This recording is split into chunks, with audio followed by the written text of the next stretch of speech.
Hello. Good morning. How are you doing today? I'm doing good. How are you? Absolutely fantastic. I've been looking forward to talking with you because I think that we're going through a change right now when it comes to making sure that our little ones are educated when it comes to eating well and living well. And what you're doing fits right in there to be that leader up front saying, yeah, come on, let's go this way. Oh, absolutely. And I love that we're having this conversation because I think that, as adults, we focus so much on new routines at the top of the new year, but sometimes we forget to do that for the little kids in our house, right? And it's never too late to incorporate good habits and good routines, even for your toddlers and your babies. One of the things that I've noticed a lot lately is the way that parents are taking their children to the grocery store. They're having them shop at the store. They're having them actually even use the ATM card because they're showing them responsibility and things that they need to start planning for as they grow older. Yeah, what you're talking about is something that we implement in our household, and that's just called practical life play, right? It's involving your children in all of the day-to-day tasks that might feel like chores to you, but they're opportunities to teach and learn. I mean, even just like putting things in the garbage can, like making breakfast together, going on grocery store trips together. These are all great ways to teach your children practical life lessons. How have kids changed now that we're back out there in the world? Because I know that during the lockdown and things like that, we all became a little isolated and standoffish. But aren't children, are they starting to break those barriers and play a little bit more? Oh, absolutely. I think, we're doing a lot more play dates. Our kids are back in school.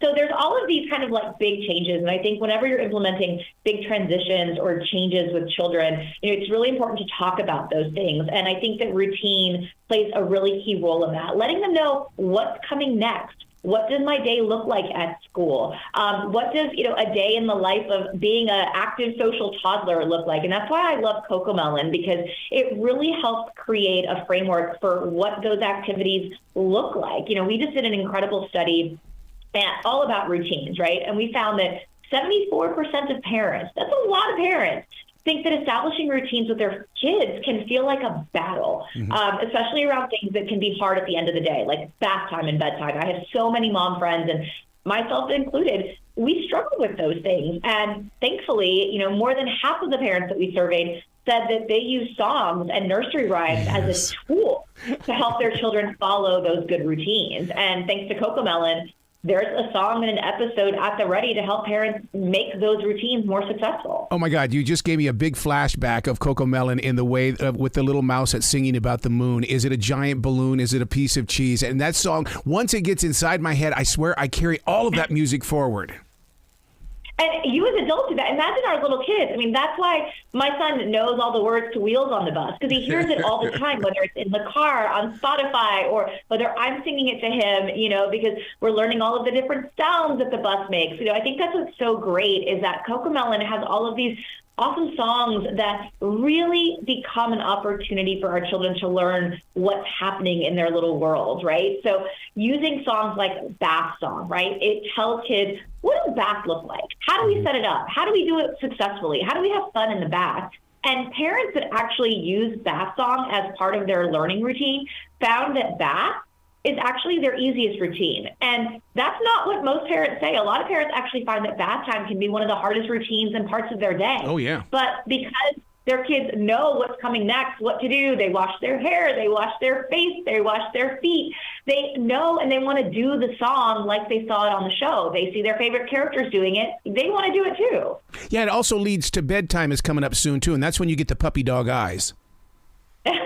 That's when you get a million reasons to not go to bed, is what I call it. My son's like, I want water. And I'm like, you just had water. And he's like, book. And I'm like, we just read 10 CoComelon books. But yeah, it helps them understand, the order of things. And as an adult, for me, order gives me confidence. Knowing what's happening makes me feel more calm and, ready for that next activity. And the same thing applies to our babies.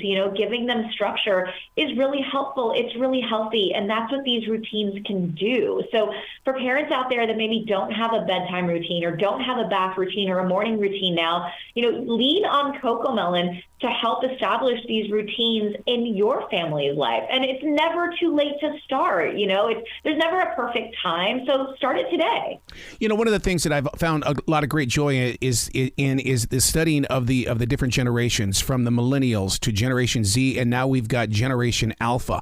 For you guys to prepare Generation Alpha for the AI lifestyle, I cannot believe what your meetings are all about, because you are it. You're going to be guiding those students and those little ones forward. Absolutely, and there's so much change happening. But I think at the end of the day, what I, as a parent, really appreciate about CoComelon are all of these pro-social lessons. So yes, we're learning our letters and our numbers, and our kids are going to be more tech savvy in kindergarten than I was as a 21-year-old graduating college. But at the end of the day, the lessons about sharing and being kind and being empathetic, these are lessons that no matter how far technology advances, they still need to learn it. And those are the things that, to me, is the best part of CoComelon, is that it's teaching my child those lessons, how to be a good helper, how to be a good friend. So regardless of how quickly technology moves, these lessons are lifelong lessons that we as parents need to instill, and values that we want to instill in our children. I was with a little first grader the other day, and you're right about those numbers. Those numbers are more important than what people really think they are. It's not about your smartphone or your computer or anything like that. And I asked him, I said, have you counted to 100 yet? And he goes, 120, sir. And I'm going, oh my God. That's awesome. What are some of the surprises that you bump into? Because, I mean, there's always got to be something new that as adults we bump into it and go, oh, I can't wait to teach this. Oh, my goodness. I think the hardest lesson for me has been really trusting my child and letting them kind of like lead me into what they want to learn about and what they love, and slowing down enough to go at their pace. I think I'm such a planner and such a list maker and such a type A personality. And being a parent has taught me that flexibility is really what I need to implement in my routine to be a better parent. So letting my son, Santi, kind of take the lead, whether it's on a walk. Like, I might have something in mind, like, okay, we're going to walk down to the beach and swing on the swings and play in the sand. But he might want to look at sprinkler heads. Like, he might want to show you what they want to do and what they're interested in. It makes the opportunity and the time that we spend together, I think, so much more enjoyable for both of us. So slow down enough to let them really show you what they love and what they're interested in. Is there a website? Because you know how parents are. They like to, stay in their own little circles and stuff like that, but they also like to use those computers and things to go, find new ways to do things. Oh my gosh, absolutely. There's an entire CoComelon community that I lean on heavily. So you can interact with that community via social. So whether you prefer TikTok or Instagram, there's an entire community of parents out there waiting to share their success, their struggles, their best practices and tips. And you can do that with social by following CoComelon. I love it. Please come back to the show anytime in the future. The door is always going to be open for you. You're so kind. Thank you so much for having me. Well, you be brilliant, and please be grateful for the things that you are doing with CoComelon, because you are opening up a lot of hearts and eyes. Oh, thank you.